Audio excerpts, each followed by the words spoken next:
Hello, എല്ലാവർക്കും നമസ്കാരം. അറിവ് എന്നതിൻ്റെ പുതിയ വീഡിയോയിലേക്ക് എല്ലാവർക്കും സ്വാഗതം. ഇന്ന് ഞാൻ നിങ്ങളുമായി പങ്കുവയ്ക്കാൻ ഉദ്ദേശിക്കുന്നത്, അതായത് നമ്മുടെ ഷിരൂരിൽ നിന്നും കാണാതായ അർജുന് വേണ്ടിയുള്ള തിരച്ചിൽ വീണ്ടും രണ്ടാം ഘട്ടം, അതായത് നാളെ വീണ്ടും തിരച്ചിൽ ആരംഭിക്കുമെന്ന് അറിയിച്ചിട്ടുണ്ട്. ഏതായാലും ആ വിശദ വിവരങ്ങളാണ് ഞാൻ നിങ്ങളിലേക്ക് എത്തിക്കുന്നത്. നാളെ വീണ്ടും രക്ഷാപ്രവർത്തനം പുനരാരംഭിക്കുമെന്ന് കർണാടക സർക്കാരും അതുപോലെ തന്നെ കാർവാർ MLA സതീഷ് കൃഷ്ണയും അറിയിച്ചിട്ടുണ്ട്. കൂടാതെ ഇതിൽ സുപ്രധാനമായ ഒരു വാർത്ത, നമ്മുടെ മാൽപ്പേ സംഘം, അതായത് കർണാടകയിലെ ഉടുപ്പിയിൽ നിന്നുമുള്ള ഒരു മാൽപ്പേ സംഘം, 8 അംഗ സംഘം, ഈശ്വർ മാൽപ്പേ അടങ്ങുന്ന സംഘം നാളെ വീണ്ടും തിരച്ചിലിന് ഇറങ്ങുമെന്ന് അറിയിച്ചിട്ടുണ്ട്. അവർ സർക്കാരിനോട് അവരുടെ സ്വന്തം ഇഷ്ടപ്രകാരം അവർ തിരച്ചിൽ നടത്താമെന്നേറ്റിട്ടുണ്ട്. ഏതായാലും സർക്കാരിൻ്റെ അനുമതിക്കായി കാത്തു നിൽക്കുകയാണ്.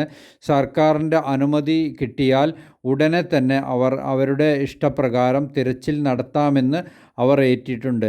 ഏതായാലും നമുക്ക് അർജുൻ്റെ കുടുംബത്തിന് വീണ്ടും ഒരു പ്രതീക്ഷ തന്നെയാണ്. ഏതായാലും പ്രതീക്ഷകൾ അസ്തമിച്ചു നിൽക്കുന്ന അവരുടെ വീട്ടുകാർക്ക് ഏതായാലും വലിയ പ്രതീക്ഷ തന്നെയാണ് അവർക്ക് ഈ ഒരു വാർത്ത എന്ന് പറയാം.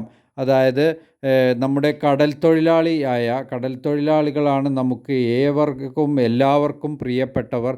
അതായത് നമുക്ക് അവർ തെളിയിച്ചു കഴിഞ്ഞതാണ്. കഴിഞ്ഞ പ്രളയ സമയത്ത്, അതായത് പ്രളയ ദുരന്തം നടന്ന സമയത്ത് ഒരുപാട് പതിനായിരക്കണക്കിന് ആളുകളെ രക്ഷപ്പെടുത്തിയ സേന തന്നെയാണ് നമ്മുടെ കേരളത്തിൻ്റെ സേന. അതായത് കേരളത്തിൻ്റെ പട്ടാളം എന്ന് പറയുന്നത് കടൽ തൊഴിലാളികൾ തന്നെയാണെന്ന് നമുക്ക് വളരെ അഭിമാനത്തോടു കൂടി പറയാൻ കഴിയും. കാരണം പതിനായിരക്കണക്കിന് ജീവൻ രക്ഷിച്ച് വെള്ളത്തിൽ കുടുങ്ങിക്കിടന്ന, അതുപോലെ തന്നെ വീടുകളിലും മറ്റും കുടുങ്ങിക്കിടങ്ങുന്ന ആളുകളെ സുരക്ഷാ ക്യാമ്പുകളിലേക്ക്, അതായത് രക്ഷപ്പെടുത്തി അവരുടെ ബോട്ടുകളും അവരുടെ യന്ത്രസാമഗ്രികളും ഉപയോഗിച്ച് രക്ഷപ്പെടുത്തിയ ആളുകൾ തന്നെയാണ് അവർ. അതുകൊണ്ട് കടൽ സേനയല്ല, നമ്മുടെ കേരളത്തിൻ്റെ സേന എന്ന് തന്നെ അവരെ പറയാൻ സാധിക്കും. അത്രയേറെ രക്ഷാപ്രവർത്തനം നടത്തിയ ആളുകളാണ് ഈ കടൽ തൊഴിലാളികൾ എന്ന് തന്നെ നമുക്ക് അഭിമാനത്തോടു കൂടി പറയാൻ കഴിയും. കാരണം നമ്മൾ കണ്ട കാഴ്ചയാണ്. ആ വെള്ളപ്പൊക്കത്തിൽ ഇത്രയേറെ എല്ലാ ഭാഗങ്ങളിലും വന്ന് രക്ഷാപ്രവർത്തനം നടത്തി അവരുടെ ബോട്ടുകൾ ലോറികളിൽ കൊണ്ടുവന്ന് എല്ലാ ആളുകളെയും രക്ഷപ്പെടുത്തി മടങ്ങിയ ആളുകൾ തന്നെയാണ്. അവരാണ് ശരിക്കും ഈ രക്ഷാപ്രവർത്തകരാണ് ഏറ്റവും ഒരു ദുരന്ത മുഖത്ത് താമസിക്കുന്നത് എന്ന് തന്നെ പറയാം. കാരണം കടൽ തീരത്താണ് അവർ താമസിക്കുന്നത്. ഏത് സമയത്തും കടൽക്ഷോഭവും കടലാക്രമണവും വേലിയേറ്റവും ഉണ്ടാവാൻ സാധ്യത ഉള്ള സ്ഥലങ്ങളാണ്. അതിന് നമുക്ക് സാധാരണയായി അവർ ചെയ്യുന്ന സഹായത്തിന് തിരിച്ചു കൊടുക്കാൻ പറ്റുന്ന സഹായം അവരുടെ സുരക്ഷ, അതായത് താമസം ഉറപ്പുവരുത്തുക എന്ന് തന്നെയാണ്.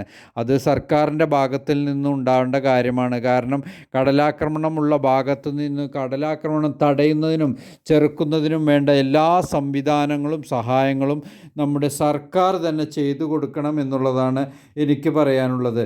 ഏതായാലും ഈ കടലിൻ്റെ മക്കൾ തന്നെയാണ് നാളെയും ഈ അർജുന് വേണ്ടിയുള്ള തിരച്ചിലിന് ഇറങ്ങുന്നത് എന്ന് തന്നെ നമുക്ക് വളരെ സന്തോഷത്തോടു കൂടിയും അഭിമാനത്തോടു കൂടിയും പറയാൻ സാധിക്കും. കടൽ മക്കളെ നമ്മൾക്ക് ഒരിക്കലും ഒഴിവാക്കാൻ പാടില്ല എന്ന് അവർ തെളിയിച്ചു കഴിഞ്ഞതാണ്. ഏതായാലും ഉടുപ്പിയിലെ കടൽ തൊഴിലാളികൾ അടങ്ങുന്ന 8 അംഗ സംഘം, അതായത് മാൽപ്പേ സംഘം, നാളെ ഷിരൂരിൽ രക്ഷാപ്രവർത്തനത്തിന് എത്തുമെന്ന് അറിയാൻ കഴിഞ്ഞിട്ടുണ്ട്. അവരുടെ സർക്കാരിൻ്റെ അനുമതി ലഭിച്ചാൽ അവർ അവിടെ രക്ഷാപ്രവർത്തനം നടത്തി അർജുനെ കണ്ടെത്തുമെന്ന് തന്നെയാണ് അവർ പറഞ്ഞത്. അവർക്ക് ഒരിക്കലും പിന്മാറാത്ത ആളുകൾ തന്നെയാണ് അവർ.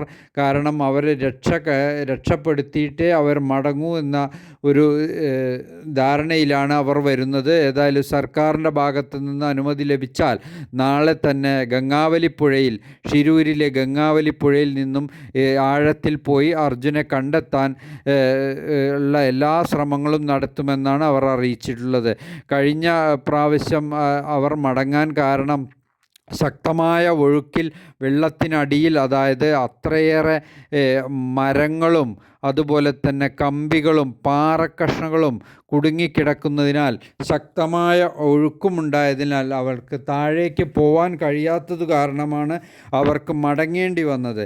ഏതായാലും ഇപ്പോൾ കുറച്ച് അവിടെ ഒഴുക്ക് കുറഞ്ഞിട്ടുണ്ട്. അതുകൊണ്ട് തന്നെ അവർ രക്ഷാപ്രവർത്തനം വീണ്ടും പിന്മാറില്ല, അത് മുന്നോട്ടു തന്നെ എന്ന് പറഞ്ഞ് മാൽപ്പെ സംഘത്തിലെ അവരുടെ അർജുന്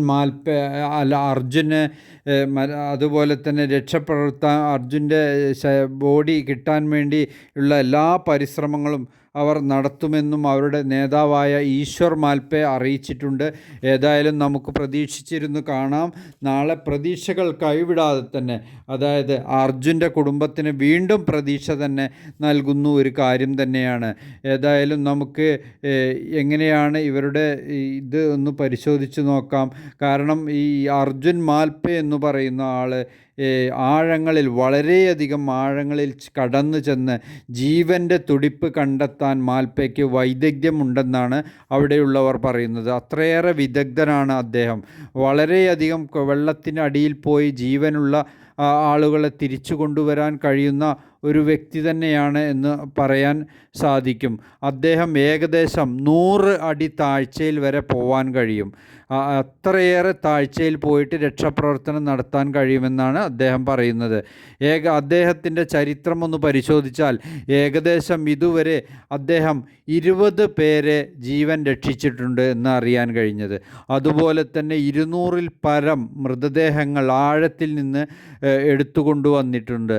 പിന്നെ അദ്ദേഹത്തിന് ഉള്ള ഒരു പ്രത്യേക കഴിവ് നമ്മൾ മനസ്സിലാക്കേണ്ടത്, 3 മിനിറ്റ് വരെ വെള്ളത്തിനടിയിൽ ഓക്സിജൻ്റെ സഹായമില്ലാതെ നിൽക്കാൻ കഴിയുമെന്നുള്ള ഒരു വളരെ ഒരു കഴിവ് തന്നെയാണ് അത് എന്ന് തന്നെ പറയാം. ഏതായാലും അദ്ദേഹം പിന്മാറാതെ മുന്നോട്ടു തന്നെ എന്ന് പറഞ്ഞ് ഇറങ്ങിയിട്ടുണ്ട്.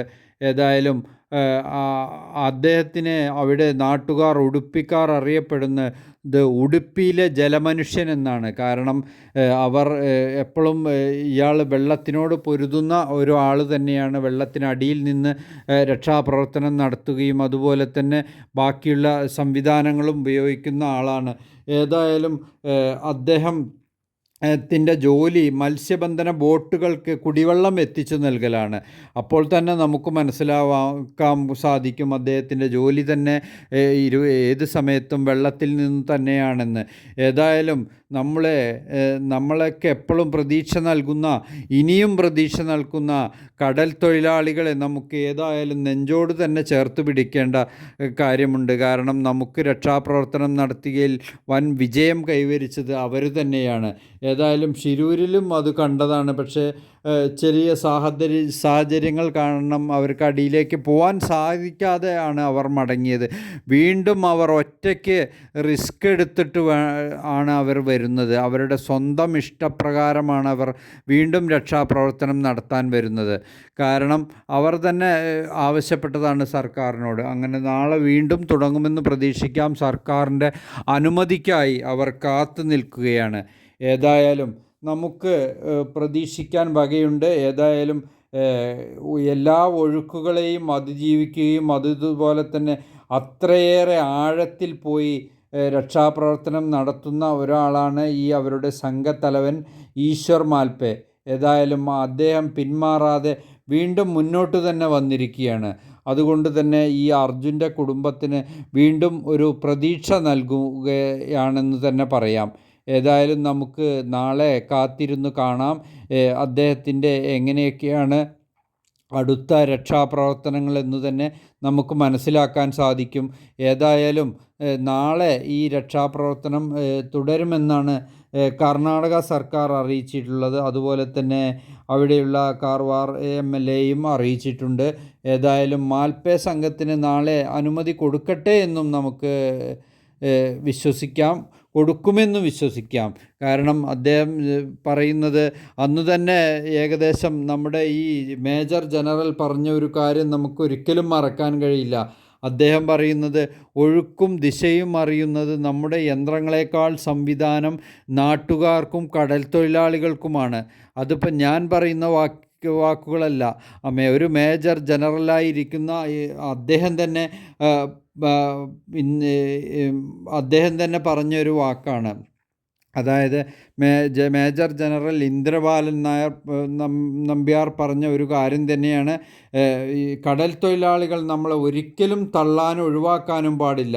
അവർക്ക് നമ്മൾ ഒരു കാര്യവും മുൻവിധികളോടെ കാണാൻ പാടില്ല. നമ്മൾ കഴിയാത്ത കാര്യങ്ങൾ അവരെ കൊണ്ട് കഴിയുമെന്നാണ് അദ്ദേഹം പറഞ്ഞത്. അതുകൊണ്ട് തന്നെയാണ് ഞാൻ പലപ്പോഴും പറയുന്നത്, നമ്മൾ കടൽ തൊഴിലാളികളെ നമ്മൾ നെഞ്ചോട് ചേർത്ത് പിടിക്കണമെന്ന്.